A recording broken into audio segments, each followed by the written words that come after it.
Okay, today we're doing the Tools ornament. It's December 23rd, God with us. Today's reading. This is how Jesus the Messiah was born. His mother, Mary, was engaged to be married to Joseph. But before the marriage could take place, while she was still a virgin, she became pregnant through the power of the Holy Spirit. Joseph, her fiancé, was a good man and did not want to disgrace her publicly, so he decided to break the engagement quietly. As he considered this, an angel of the Lord appeared to him in a dream. "Joseph, son of David," the angel said, "do not be afraid to take Mary as your wife, for the child within her was conceived by the Holy Spirit, and she will have a son, and you are to name him Jesus, for he will save his people from their sins." All of this occurred to fulfill the Lord's message through his prophet. "Look, the virgin will conceive a child. She will give birth to a son, and they will call him Emmanuel," which means God is with us. Matthew 1:18 through 23. There are words that ring like a hammer, that split apart the atoms of things, that startle us out of the dead of sleep. He will save. God with us. Words with weight. Words with the weight of glory in them. The whole of the cosmic questions. Words that answer all of things of gravity, that bring down the love of heaven. This is after Mary tells him. This is after the white heat of the Annunciation. Earth and heaven and holy fire weld in a womb. This is after the Creator, who cups the ocean depths in his hollow of his hand, folds himself into an amniotic fluid, and grows bones that ache like yours. This is after the eternal divide without end divides into cells like bread multiplied, turns the water of the Word into blood. This is after that, when a carpenter dreams about the birth of God. Mary has her angelic visitation to hear of the incarnation weeks ago. Joseph gets only the stinging betrayal of her swelling abdomen. He gets one painfully awkward conversation. He gets to lie awake at night wondering what a nice guy like him is doing in a mess like this. No unassuming angel shows up for him until he's ready to make up his mind and heart to mercifully let her go. There's always that. We are not spared from all trials, but we will always be spared from the trials that have no gifts. God always gives God. Hush away the hurry, the worry. We can always have as much of God as we want. That's what Joseph's angel says, that what is stretching Mary's skin is God. What is always stretching us is God.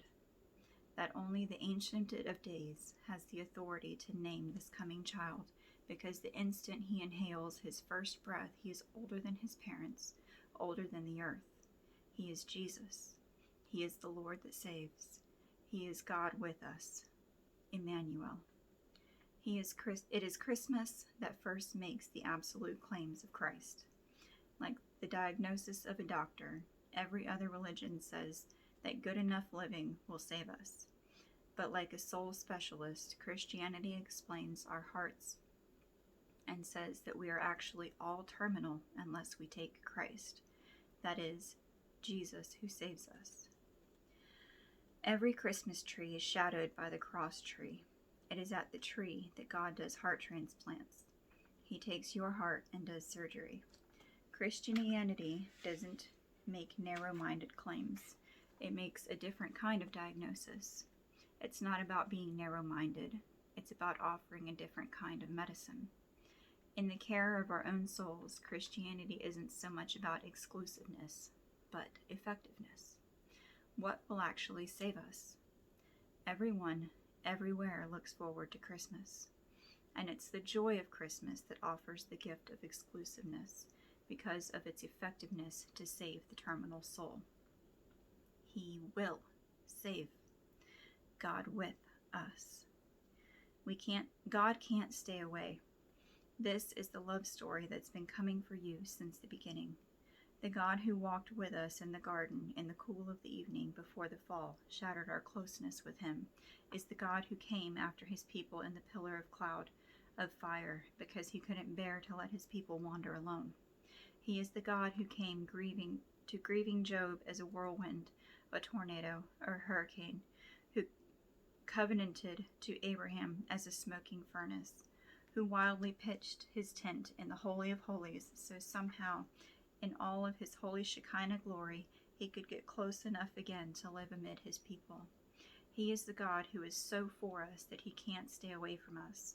The God who loves us and likes us isn't merely 50% or 72.3% for us, but the God who is always, unequivocally, 100% for us.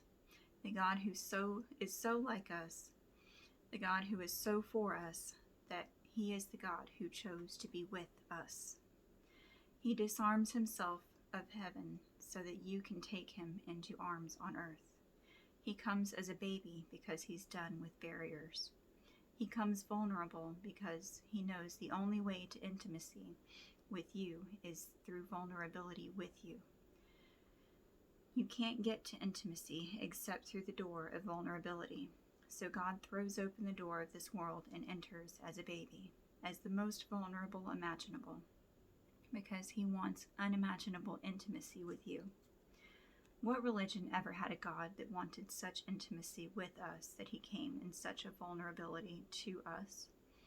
What God ever came so tender as we could touch him? So fragile that we could break him, so vulnerable that his bare, beating heart could be hurt. Only the one who loves you to death. Only the God who had to come back to get you. Only the God who could risk vulnerability, pay the price for your iniquity, because he wanted nothing less than intimacy. It cost him everything to be with you. Who will spend a fraction of time just to be with him? Who wants the gift of his presence? Christmas is about God's doing whatever it takes to be with us, and our doing whatever it takes to be with him. He climbed down from the throne of heaven to get you. Climb over the throes of Christmas to get to him. There are candles to be lit. There is space to be made. The stars are moving nearer now. John Wesley died with the words, "The best of all is, God is with us," on his tongue. They could beat in our hearts. They could beat every beat of our drum, like the ringing of a hammer, like the thrum of love coming close. Unwrapping more of his love in the world. Find 2 twigs today and construct a cross out of bits of wood tied together with a piece of red string. Set your cross in a windowsill for all the world to see. Give thanks to God with us, who rebuilds us. The quote today is from Henry Law, and it says, "He whom no infinitudes can hold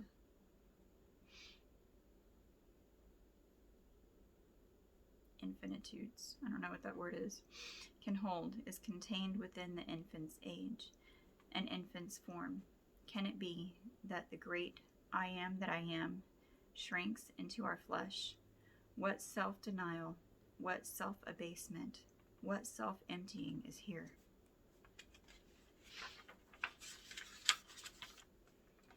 A moment for reflection. How does your perspective change on the hurry and the worry when you remember that God is with you? What does it mean to you that God came in the form of an infant with human skin? What around you is broken and in need of saving? Ask God to restore and redeem any broken relationship and the broken places in your heart. So that's that for tonight, and we will see you tomorrow. As always, keep your focus on Jesus.